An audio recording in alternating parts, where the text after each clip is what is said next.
What do you mean it's declined? Run it again, now!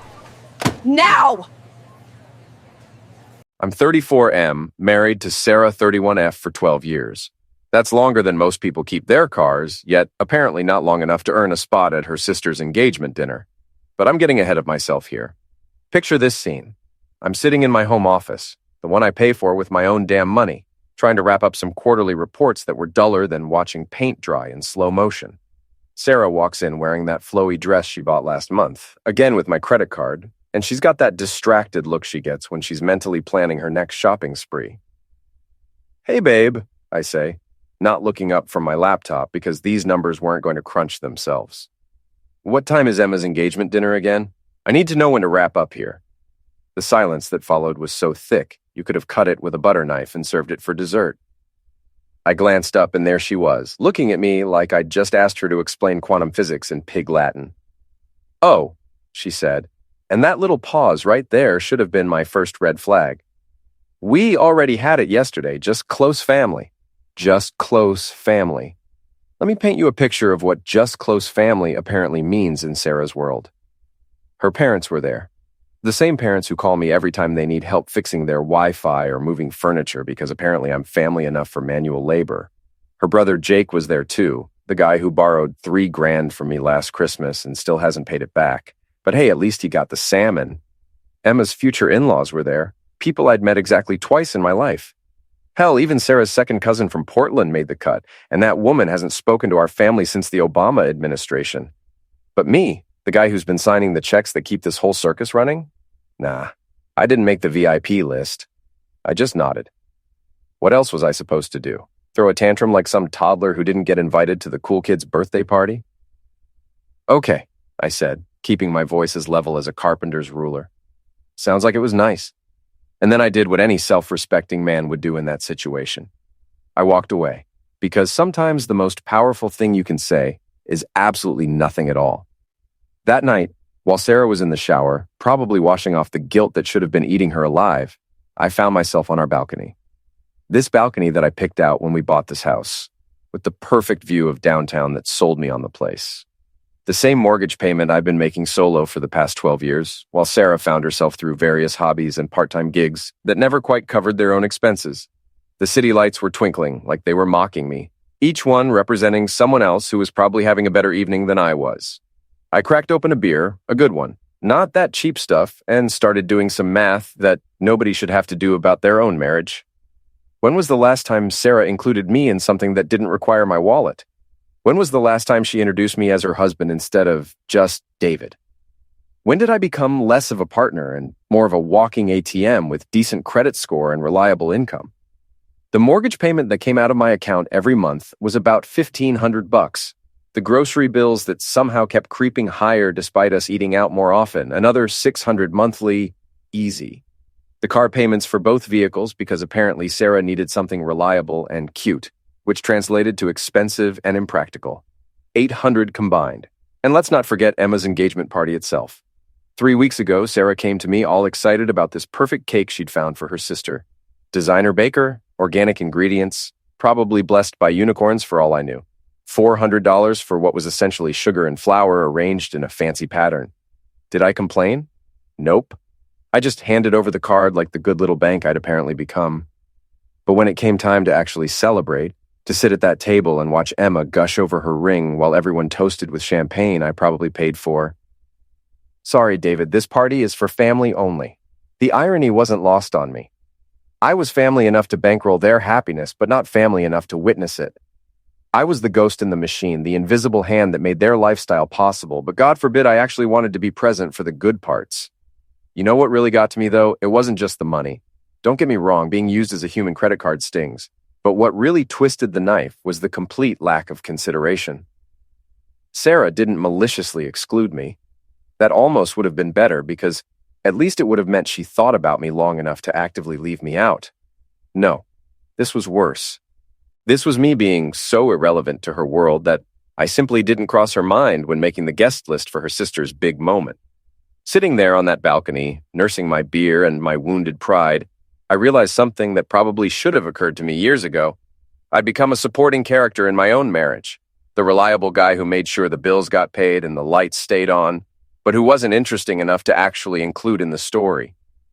That realization didn't make me angry. It made me tired. Bone-deep, soul-crushing tired of being taken for granted by the person who was supposed to love me most. But tired can be dangerous, because tired people start making changes. And buddy, I was about to make some changes that would wake everyone up real quick. It had been exactly 1 week since the great Just Close family incident, and I'd been doing some serious thinking. The kind of deep, middle-of-the-night thinking that happens when you realize you've been playing yourself for over a decade. I'd made a decision, and like most of my best decisions, it was beautifully simple and potentially devastating. I was sitting in my office downtown wrestling with spreadsheets that made about as much sense as Sarah's spending habits when my phone started buzzing like an angry wasp.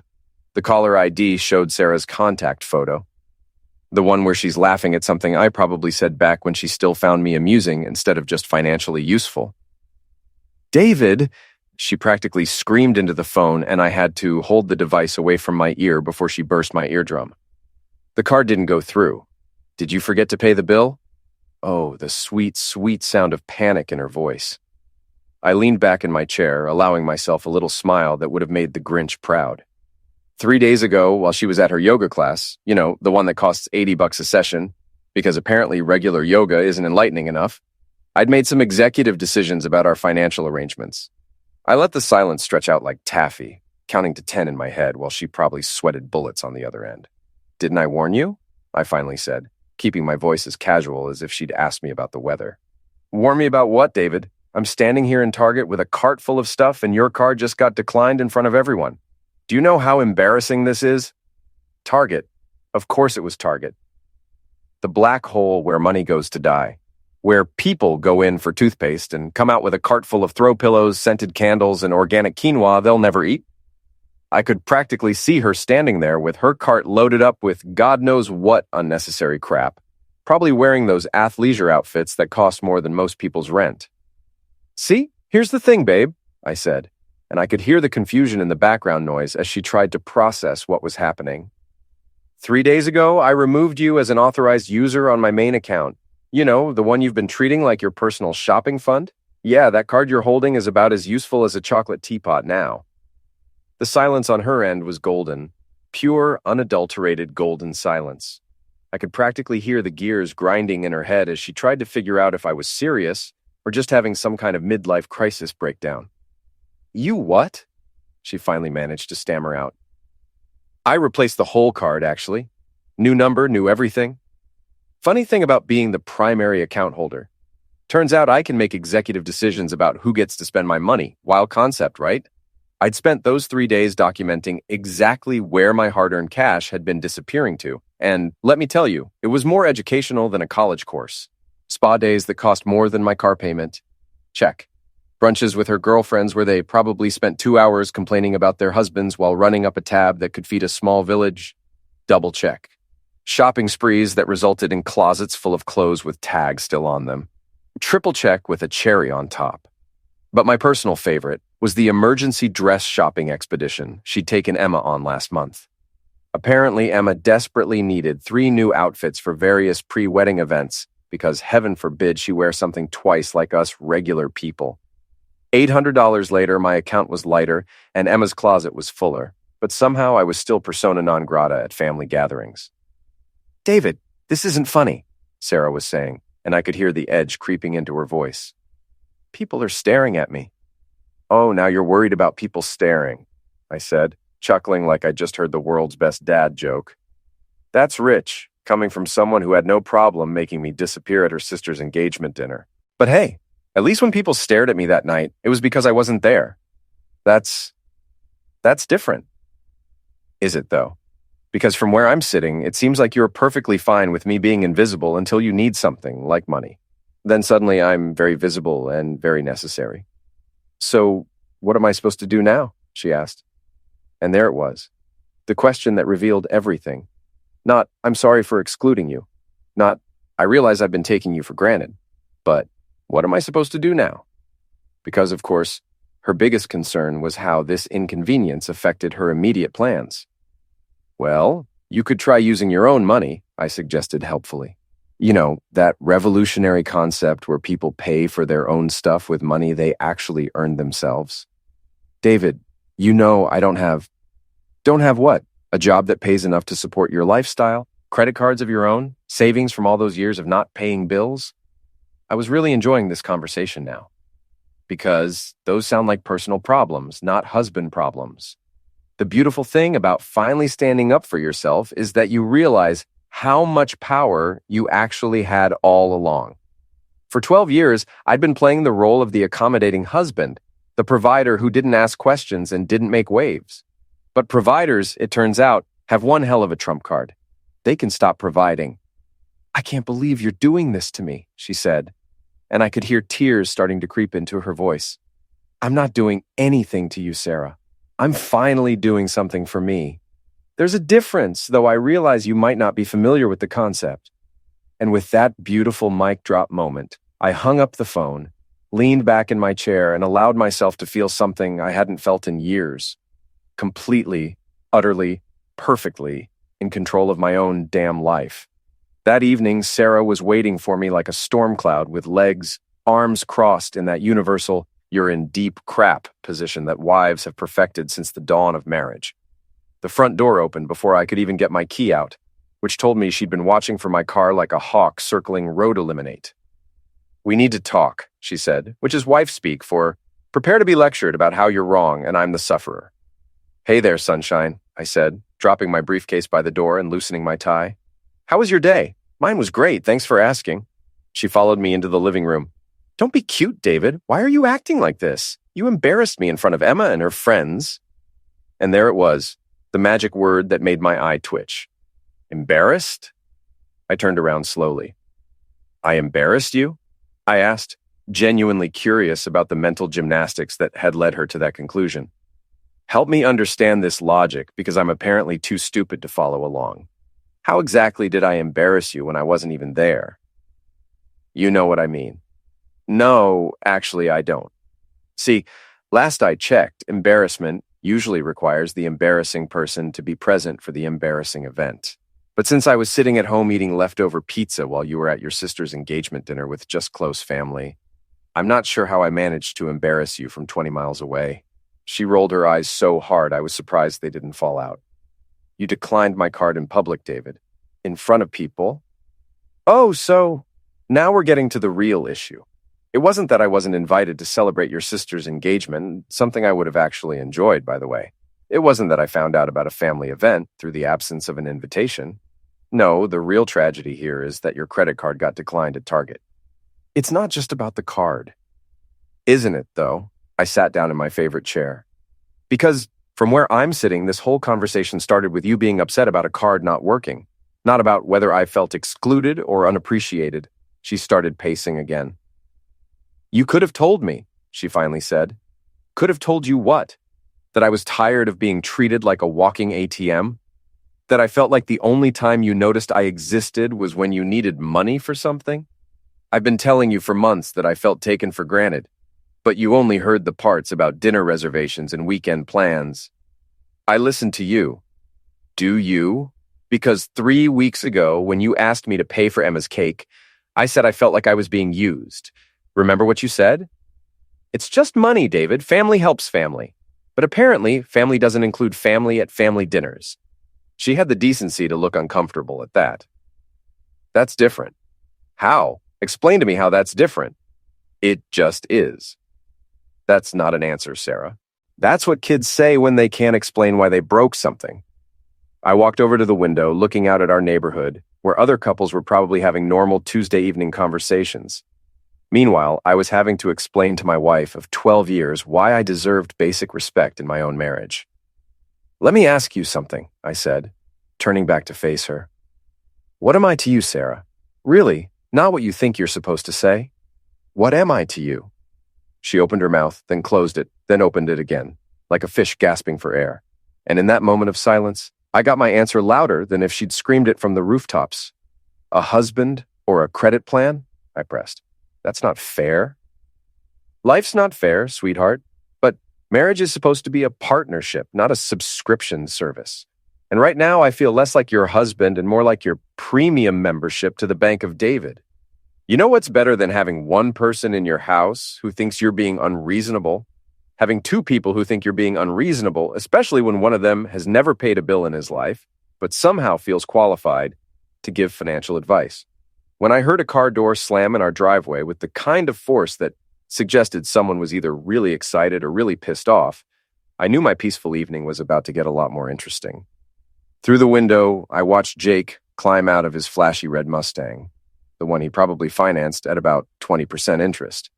He was wearing one of those expensive tracksuits that cost more than most people's rent, and he was walking up to my front door like he owned the place. The doorbell rang exactly once before he started pounding on the door like the cops were chasing him. I took my sweet time getting up. "David!" he bellowed through the door. "Open up, man. We need to talk." I opened the door to find Jake standing there with his chest puffed out like a rooster. He pushed past me into my own house without being invited, because boundaries are apparently just abstract concepts to Sarah's family. "Cut the crap, David. Sarah called me last night crying, said you're acting crazy, freezing her out of your accounts and embarrassing her in public." "Crying, huh?" I closed the door and followed him into the living room. "That's interesting. Did she mention why I might have made some changes to our financial arrangements?" "Look, I don't know what kind of midlife crisis you're having." "Midlife crisis?" I interrupted. "Is that what we're calling self-respect now?" He waved his hand dismissively. "Come on, David. Why are you making a scene over a card? You're the man. Pay the bill and move on. That's how this works." And there it was, the philosophy that had been slowly poisoning my marriage for 12 years. "That's how this works," he said, like there was some universal handbook that dictated I should shut up, pay up, and be grateful for the privilege. "Let me ask you something, Jake," I said, settling into my chair. "When's the last time you paid for anything for anyone else without expecting something in return? What's that got to do with anything?" "Humor me." He shifted uncomfortably. "I help out when I can." "That's not what I asked. I asked when you last paid for something, like opened your wallet, pulled out your own money, and bought something for someone else." "I bought Emma a wedding gift." "With whose money?" The silence that followed was so thick you could have carved it up and served it for dinner. Jake's face was turning an interesting shade of red. "This isn't about me," he finally said. "Isn't it, though? Because here you are in my house telling me how I should spend my money on your sister when you've never spent your money on anyone." I reached into my wallet and pulled out the new credit card, the one with only my name on it. "This house, these bills, all this stuff you people seem to think just magically appears. It all runs on what I provide, and I'm done being taken for granted." His eyes widened as the reality hit him. "You can't be serious. Dead serious.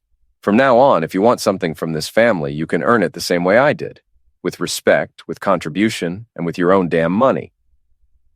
Family drama spreads faster than gossip at a high school reunion.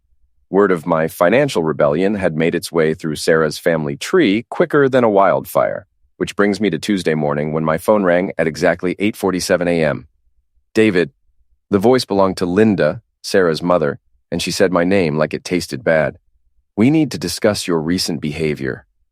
I was sitting at my kitchen table eating breakfast that I'd bought with my own money from my own separate account. That cereal tasted like victory with a hint of honey nut. "Good morning to you too, Linda.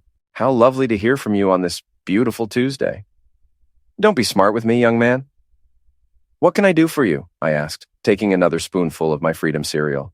"You know exactly why I'm calling. You're making things difficult for everyone, and it needs to stop." "Define difficult, because from where I'm sitting, I'm making things easier." "Emma's wedding caterer needs a deposit," she interrupted. "And Sarah said you're refusing to help." "Help with what exactly?" "The catering deposit, $5,000. The wedding is in 3 months, and if they don't get the money by Friday, they'll lose their slot." $5,000 for one day, for people who had somehow managed to plan an entire wedding without once considering whether I wanted to be involved in paying for it. "Let me make sure I understand this correctly," I said. "Emma and her fiancé planned a wedding, hired a caterer, and made financial commitments without consulting the person they expected to pay for it. Your family, David. Family helps family." There it was again. That magic phrase that apparently meant I was obligated to fund other people's dreams while being excluded from celebrating them. That's interesting, Linda, because when it came time for Emma's engagement dinner, I wasn't family enough to get an invitation. But now that there's a bill to pay, suddenly I'm family again. That was just a small, intimate gathering? Small and intimate, but not small enough to exclude the guy you're now calling for $5,000. The silence on the other end was beautiful. David, you're being unreasonable. Am I? Because let me walk you through what reasonable looks like from my perspective. Reasonable would have been getting invited to celebrate my sister-in-law's engagement. Reasonable would have been being consulted before financial commitments were made on my behalf. Reasonable would have been being treated like a family member instead of a family ATM. You're tearing the family apart. Linda, I said, keeping my voice calm, let me ask you something. When was the last time this family did something nice for me without expecting money in return? We invited you to Christmas dinner.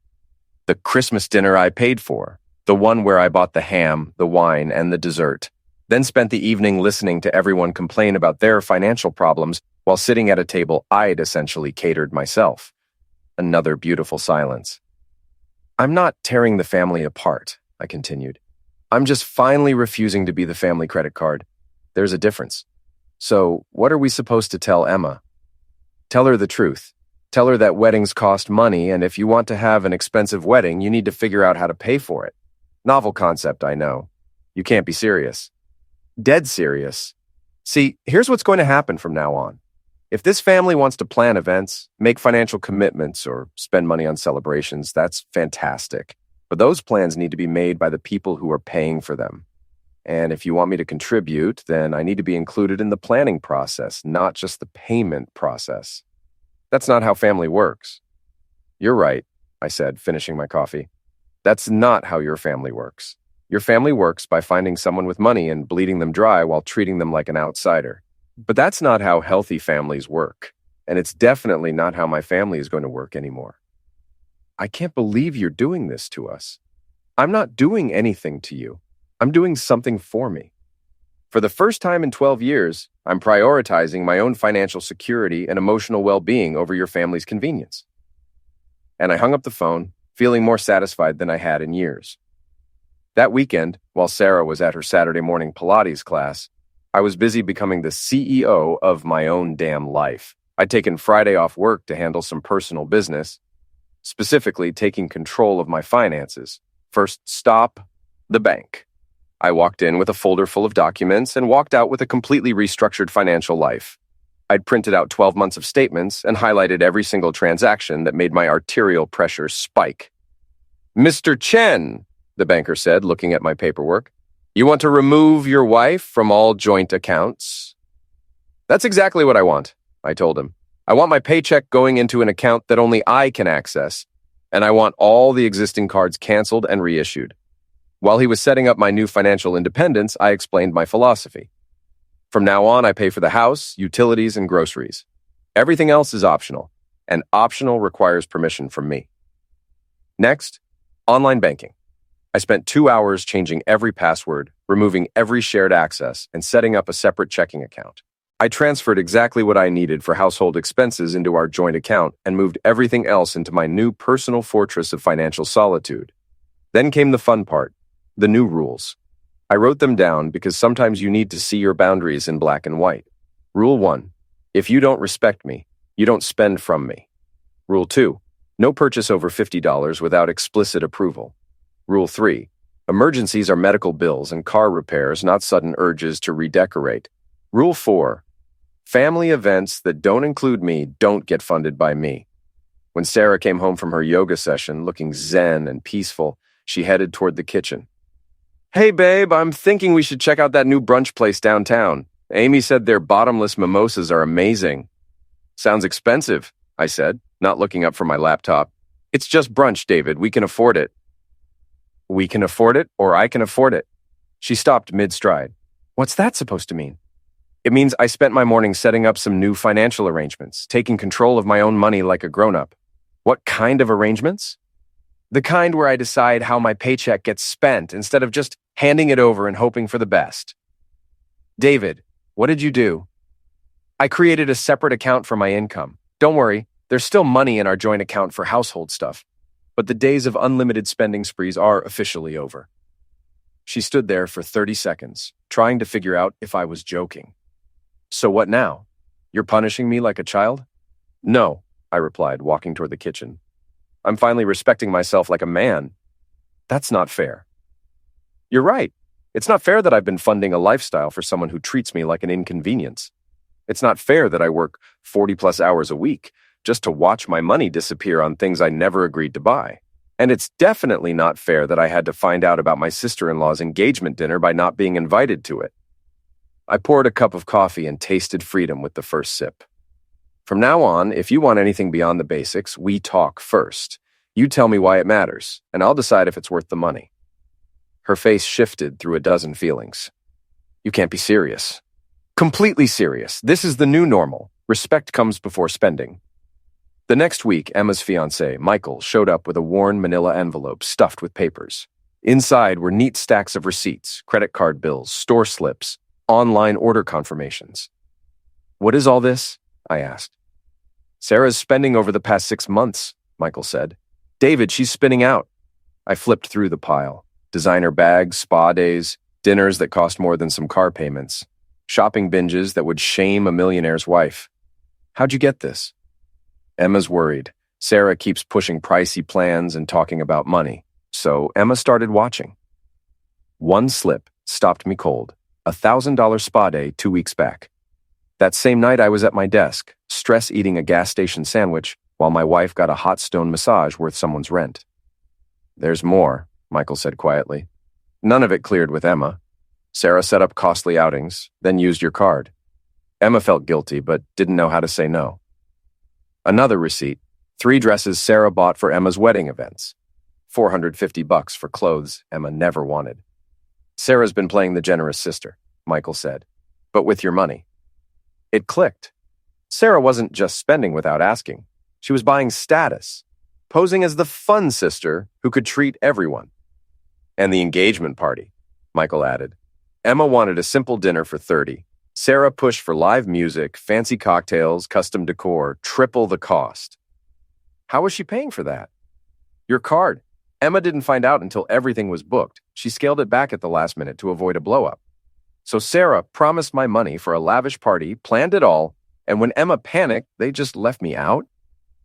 Emma was embarrassed, Michael said. She feared you'd be mad at the charges Sarah made without asking, so she kept it small and quiet. The irony was thick. Emma tried to shield my marriage while Sarah wrecked it with my wallet. How long? I asked. 2 years at least, he said. 2 years of my earnings funding Sarah's need to look rich while I wondered why I felt shut out of her family. David, Michael said softly, this isn't only about cash. Sarah needs people to see her as someone who can afford it, even when she can't. That's when I knew this was bigger than money. My wife had a deep need to look generous and wealthy, and she fed it with my paycheck, ignoring what it did to us.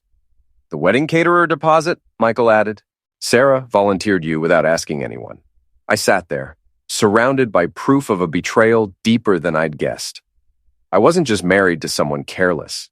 I was married to someone using my income to build a fake life while I tried to be a good husband and missed the signs. This wake-up call wasn't only about setting limits. It was about asking if this marriage was worth saving or if I was just bankrolling her fantasy. When I showed Sarah the evidence, she finally broke. She admitted she'd used my money to seem like the fun, giving sister.